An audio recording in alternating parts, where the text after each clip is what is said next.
कार्यक्रम खूप छान वाटला आम्हाला खूप मार्गदर्शन भेटलं. ह्याच्या आधी पण तुम्ही एकदा हनिमना गावामध्ये आलेला. हे जर 4-5 वर्ष आधी आलं असतं तर आम्ही पण 10वी-12वीचं एक्झाम दिलं असतो.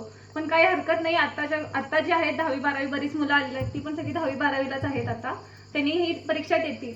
सर आणि एक गोष्ट सांगायची म्हणजे की आमच्या कॉलेजमध्ये पण एक इव्हेंट होणार होता, जे की मराठी दिन असते आपला 27 फेब्रुवारीला.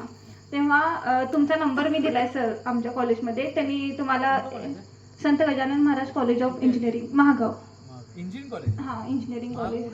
इथून गडहिंग्लजपासून 10-15 किलोमीटर पुढाकार घे. आपण कधी पुढच्या वेळेला ना आयोजक असणार राजरत्न तरुण मंडळ. कोण असणार?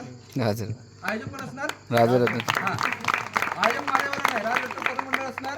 आपण प्रतिनिधी म्हणून यायचं. पण मी कधी येईल मला माहित नाही, कारण का मी पुन्हा येईन असं डायलॉग मी ना मारत. नंतर येईल, पण येईल डेफिनेटली. तुमच्या कॉलेजला आपण करूया आणि आपण इतरांना पण मार्गदर्शन मिळून जाऊ. फक्त मी कधी येणार ना शनिवार रविवार असं पकडून येईल. माझी राहण्याची वगैरे सुविधा घरीच करा, हॉटेलमध्ये मी थांबत. चालेल सर. ओके, छान वाटलं ऐकून. सरांना नंबर दिलाय, त्यांनी फोन लावतो बोलले तुम्हाला. नक्कीच. आणि त्यांनी फोन करा, जास्त महत्त्वाचं आहे. सर कधी करतील सांगता येत नाही. बहुतेक लोक पाणी टाकायचं कामं करतात है ना, त्यामुळे ती करिअरचं मार्गदर्शन तुम्हाला जास्त महत्त्वाचं आहे. तुम्ही संपर्कात राहा, तुम्हाला मार्गदर्शन मिळेल. चालेल सर. थँक्यू. छान वाटलं. ओके.